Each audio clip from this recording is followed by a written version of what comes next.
सरदारनी एक सच्ची कहानी। भीषम साहनी। स्कूल सहसा बंद कर दिया गया था और मास्टर करमदीन छाता उठाए घर की ओर जा रहा था। पिछले कुछ दिनों से शहर में तरह तरह की अफवाहें फैलने लगी थीं। किसी ने मास्टर करमदीन से कहा था कि शहर के बाहर राजपूत रेजिमेंट की टुकड़ी पहुंच गई है कि अब की बार रामनवमी के जुलूस में झांकी वाली गाड़ी में ही बर्छे और तलवारें भरी रहेंगी, कि कस्बे में बिना लाइसेंस के 40 पिस्तौल पहुंच गए हैं और हिंदुओं के मोहल्लों में मोर्चेबंदियां तेजी से खड़ी की जा रही हैं, कि 5-5 घरों के पीछे एक एक बंदूक का इंतजाम किया गया है। उधर हिंदुओं के मोहल्लों में यह बात तेजी से फैल रही थी कि जामा मस्जिद में लाठियों के ढेर लग गए हैं और धड़ाधड़ असला इकट्ठा किया जा रहा है, कि 2 दिन पहले नदी पार से एक पीर आया था और रात को वकील के घर में साजिशें पकाई जा रही हैं।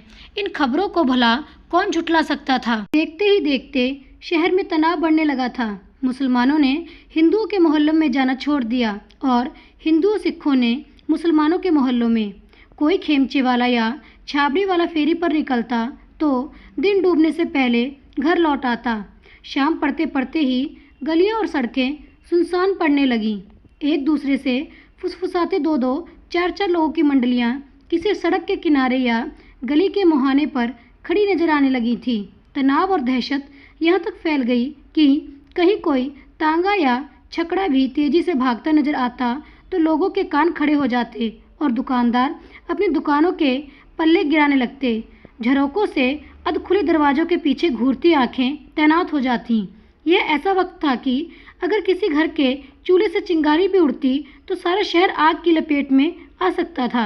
ऐसा माहौल बन गया था जब आदमी ना तो घर पर बैठ सकता था, ना बाहर खुले बंदों में घूम सकता था।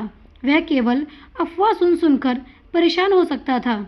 इसी बढ़ते तनाव को देखकर स्कूल वक्त से पहले बंद कर दिया गया था और बच्चों को दोपहर से पहले ही अपने अपने घर भेज दिया गया था और मास्टर करमदीन छाता उठाए अपने घर की ओर जा रहा था। स्कूल का मास्टर तो यूँ भी भीरू स्वभाव दब्बू सा प्राणी होता है, अपने काम से मतलब रखने वाला। ना कहूँ से दोस्ती, ना कहूँ से बैर, बस किताबें और अखबार बाँचने और फ़लसफ़े बगारने वाला। इसमें शक नहीं कि कभी कभी अंधविश्वासी आग उगलने वाले भी इन्हीं में से निकलते हैं, पर आमतौर पर स्कूल का अध्यापक बड़ा शील स्वभाव और गरीबत बह आदमी होता है, जो हर किसी की बात सुन भी लेता है और उस पर विश्वास भी कर लेता है। मोहल्ले में दाखिल हुए तो मास्टर जी के कान खड़े हो गए। स्कूल में तरह तरह की अफवाहें सुनते रहे थे और जो वारदातें होती हैं वह अंधेरी गलियों में ही होती हैं। भले ही मास्टर जी का आगे पीछे कोई नहीं था, ना रन, ना कन, ना पत्नी, ना परिवार, फिर भी जान तो जान है। कट-कट के मरने से तो सभी को डर लगता है। मास्टर जी चले जा रहे थे और हर आहट पर ठिठक ठिठक जाते थे। कहीं कोई पीछे से छुरा उठाए तो नहीं आ रहा, किसी दरवाजे के पीछे कोई घात लगाए तो नहीं बैठा। हर दरवाजे के पीछे उन्हें डोलते साए और घूरती आंखें नजर आ रही थीं। मन में खौफ तो था ही, सबसे ज़्यादा खौफ इस कारण था कि हिंदू सिखों की गली में वही अकेले मुसलमान रहते थे। वर्षों की दुआ सलाम तो हमसायों के साथ थी, पर किसी के साथ उठना बैठना आना जाना नहीं था। अकेला आदमी किसी परिवार वाले के साथ कैसे हिल सकता है। यहाँ किसी ने पीठ में छुरा भोंक दिया तो पता भी नहीं चलेगा कि मास्टर कभी था भी या नहीं। वह घर के अंदर जाने लगे तो पड़ोस वाले घर के बाहर बैठी सरदारनी पर उनकी नज़र पड़ी। उन्हें लगा जैसे पड़ोसन सरदारनी उनकी ओर अजीब सी नज़र से देख रही है। यह मन का गुमान रहा हो या सचमुच ऐसा ही था। उनका मन हुआ कि झट से अपनी कोठरी के अंदर घुस जाएं। एक बार मन में यह भी आया कि रोज की तरह आदाब अर्ज कर दें, पर अकेली बैठी औरत से दुआ सलाम करने का गलत मतलब भी निकाला जा सकता है। और फिर आज के दिन वह अपनी कोठरी का ताला खोल ही रहे थे कि पीछे से आवाज़ आई, सलाम मास्टर। सरदारनी की आवाज़ थी और सुनते ही मास्टर के मन का तनाव कुछ कुछ ढीला पड़ गया। सरदारनी बड़ी हंसमुख पंजाबिन थी। अनपढ़, मुंहफट, सारा वक्त बतियाने वाली, चौड़ी हड्डी की काया, बाल उलझे रहते, छातियाँ उंगड़ी रहती, घर के बाहर ही कपड़े धोती, घर के बाहर ही चौका करती और पों फटने के पहले कई बार गली के नल पर नहाने भी बैठ जाती थी। मास्टर इससे खम भी खाता था और इसे पसंद भी करता था। इसके पास से गुजरते हुए ही उसे झेप होने लगती थी। न सरदारनी को पल्ले दुपट्टे का ध्यान रहता, न इस बात की परवाह कि कौन सुन रहा है, कौन देख रहा है। दिन भर बतियाती थी। मास्टर अपने कमरे में बैठा किताब तक नहीं पढ़ सकता था। उसकी आवाज़ सुनकर मास्टर करमदीन के मन का तनाव कुछ ढीला पड़ा। अगर यह औरत इतनी निश्चिंत हो सकती है तो शहर में कोई तनाव नहीं होगा। सब मनगढ़ंत अफवाहें होंगी। आराम से बैठी घर के बाहर बर्तन मल रही है। पर फिर मोहल्ला भी तो हिंदू सिखों का है, इसे क्यों किसी बात की चिंता होने लगी? मास्टर क्या शहर में रौला है? मास्टर करमदीन ठिठक गया। वहीं खड़े खड़े बोला, हाँ रौला है। तालाब के पास किसी की लाश मिलने की बात सुनने में आई है। शहर में तनाव पाया जाता है। इस पर सरदारनी हंस पड़ी। इसलिए दुबक्कर घर में घुस रहा है? फिक्र नहीं करो मास्टर, हमारे रहते तुम्हारा कोई बाल भी बांका नहीं करेगा। फिर हंसकर बोली, अच्छा किया जो शादी ब्याह नहीं किया। अकेले जान पर ही तेरा दम सूख रहा है। घर में बीवी बच्चे होते तो तेरा तो हार्ट ही फेल हो जाता। और खुद ही ठाके मारकर हंसने लगी। मास्टर को अच्छा लगा। दिन भर जो बातें सुनता रहा उनसे ये मुख्तलिफ थी। इसकी आवाज़ में दहशत नहीं थी, खौफ, डर नहीं था, खुशदिली थी और एक तरह का हमसायापन जिसकी कोई पहचान नहीं, परिभाषा नहीं, पर जो दिलों को बांध लेता है। उसे सचमुच लगा जैसे इस औरत के रहते उसे किसी बात का डर नहीं है। मैं सोचता हूँ मैं इस मोहल्ले से चला जाऊँ, मुसलमानों के मोहल्ले में जा रहा हूँ। क्यों? हमारे मुंह पर कालख पोत कर जाएगा। अब कहाँ है? फिर यह बात मुंह पर नहीं लाना। मास्टर को यह भी अच्छा लगा। इसमें अपनापन था। उसकी डांट भरी तिरस्कारपूर्ण आवाज़ में भी आत्मीयता थी। फिसाद भड़क उठा तो मैं कहीं नहीं जा पाऊंगा। अभी से निकल जाऊं, आराम से बैठा रहे। फिसाद विसाद कुछ नहीं होगा। अगर हुआ तो मैं सरदार जी से कहूँगी, तुम्हें मुसलमानों के मोहल्ले में छोड़ आएंगे। मास्टर के मन का डर जाता रहा, पर केवल कुछ ही देर के लिए ही। अपने कमरे के अंदर जाने की देर थी कि फिर पहले सी उधेड़ बुन शुरू हो गई। इसका घरवाला मुझे काट डाले तो मैं क्या कर सकता हूँ? बातें बड़ी मीठी मीठी करती है, हंस हंस कर, पर इन पंजाबियों का क्या एतबार? जिंदा आदमियों को भी जलती आग में झोंक सकते हैं। यह ना भी हमला करे। पड़ोस में कितने ही लोग भरे पड़े हैं जो इश्तियाल में आकर मेरा गला काट सकते हैं। मैं तो जैसे पिंजरे में बंद हो गया हूँ। अभी भी निकल जाऊँ तो शायद बच जाऊँगा। यहीं पर पड़ा रहा तो मेरी लाश का भी पता नहीं चलेगा। मास्टर फिर परेशान हो उठा। उस रात वह अभी बिस्तर पर करवटें ही बदल रहा था कि दंगे की आवाज़ें आने लगीं।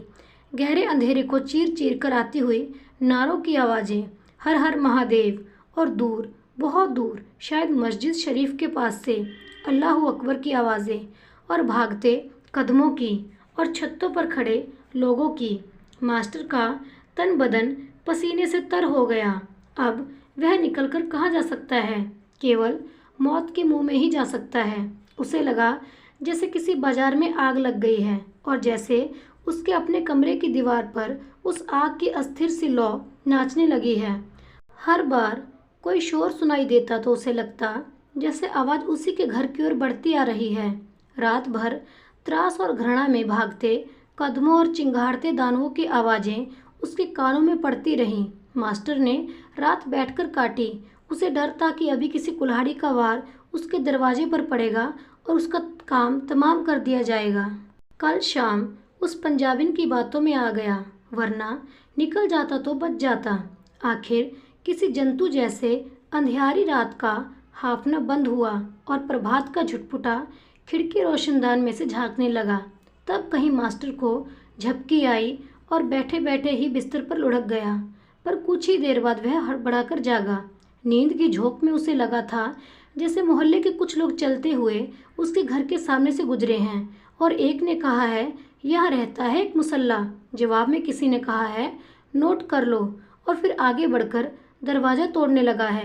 मास्टर हड़बड़ाकर उठ बैठा। सचमुच कोई दरवाज़ा पीट रहा था। जागने पर पहले तो उसकी समझ में कुछ भी नहीं आया। उसने सोचा ग्वाला दूध लाया होगा, पर वह तो कभी कभी सांकल खटखटाता है, इस तरह किवाड़ तो नहीं पीटता।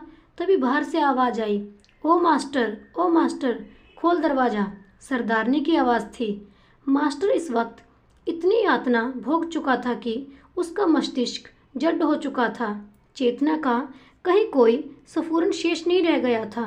यह आवाज़ दोस्त की भी हो सकती थी, खून के प्यासे दुश्मन की भी। खोल दरवाज़ा मास्टर, निकल बाहर।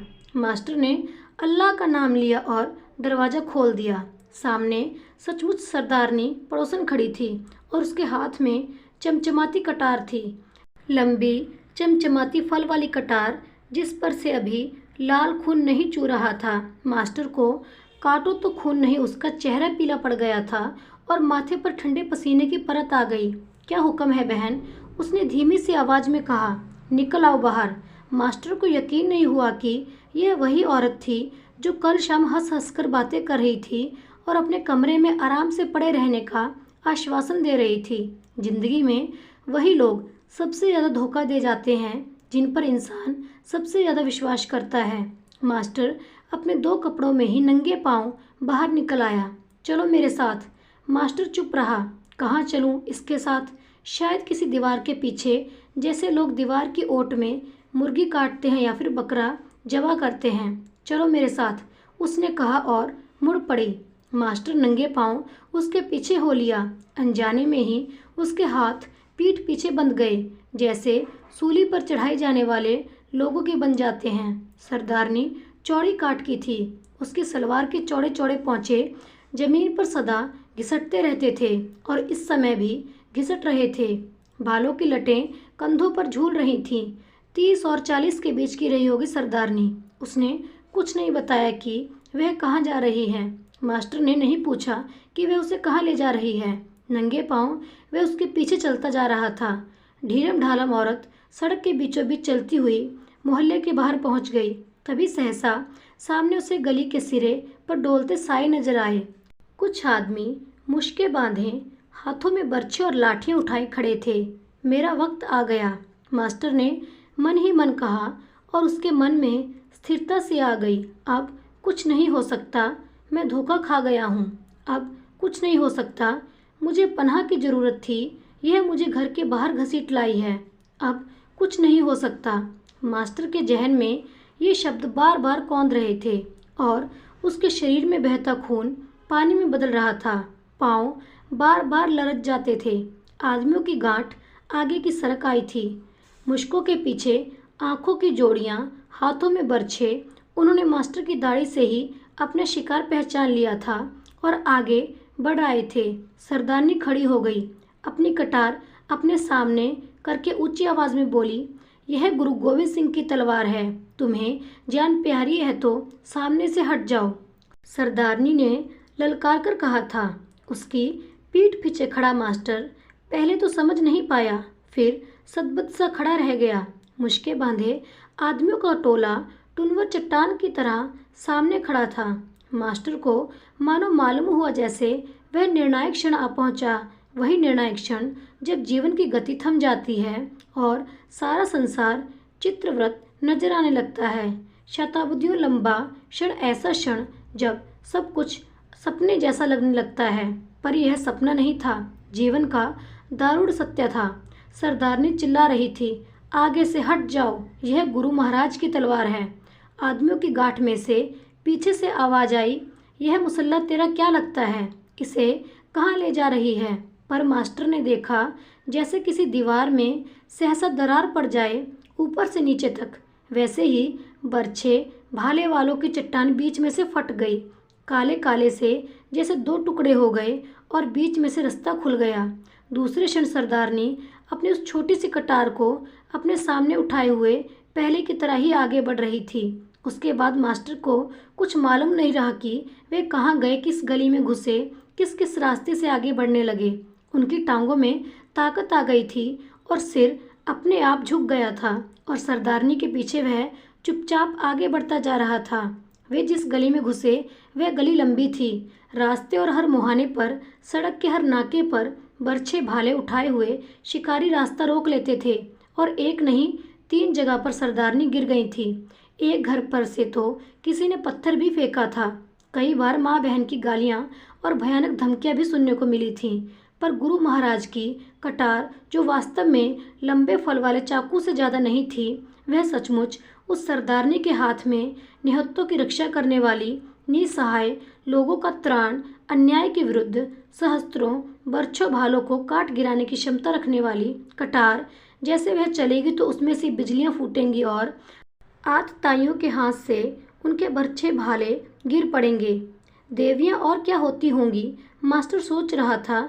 यह गुरु महाराज की तलवार है, किसी आतताई को नहीं छोड़ेगी। हट जाओ सामने से, जिसे जान प्यारी है।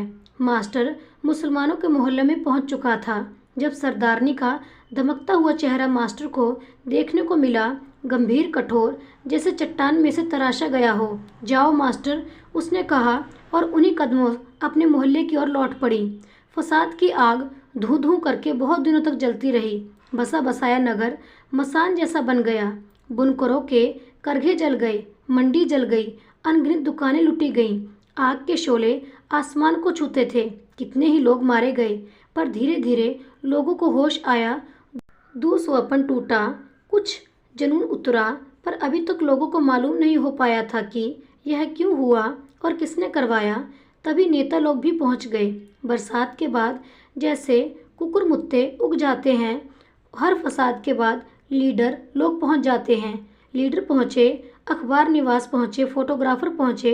तभी इंसानियत से प्रेम करने वाले कुछ लोगों को सरदारनी की भी याद आई। मास्टर करमदीन अपने कुछ साथियों को लेकर, साथियों को ही नहीं, बहुत से बुजुर्गों, अपन मनपसंद लोगों को लेकर अपने मोहल्ले में आया। गली का मोड़ मुड़ने पर उसने देखा कि सरदारनी अपने घर के बाहर चूल्हा जला रही थी। सरदारनी ने बहुत से लोगों को आते देखा तो उठ खड़ी हुई और दरवाजे की ओट में हो गई। उसकी समझ में नहीं आया कि कौन लोग हैं, कहाँ से आए हैं, क्यों आए हैं। मास्टर करमदीन भीड़ में पीछे कहीं खड़ा था, पर उम्र सीधा लोगों की मंडली उसके घर के सामने आकर रुक गई थी। सरदारनी के कारनामों को सुनकर उसके सामने प्रशंसा के 2 शब्द अपने हृदय के उद्गार व्यक्त करने चले आए थे, पर सरदारनी दरवाजे की ओर से बाहर नहीं आई। वहीं खड़े खड़े बोली, हमारे सरदार जी घर में नहीं हैं। मिलना है तो हमारे सरदार जी से मिलो, वह शाम को आएंगे, काम पर गए हैं। यह घटना सच्ची है, श्रीमती सुभद्रा जोशी के मुंह से सुनी है। भीषम सहानी। तो दोस्तों, ऐसी भीषम सहानी के लिए कहानी को एक लाइक करना तो बनता है, और जाने से पहले मेरे चैनल को सब्सक्राइब और शेयर करना मत भूलें। इससे मुझे बहुत प्रोत्साहन मिलता है। कहानी सुनने के लिए आपका बहुत धन्यवाद। मिलते हैं अगली कहानी के साथ। तब तक के लिए सभी दोस्तों को सत श्री अकाल।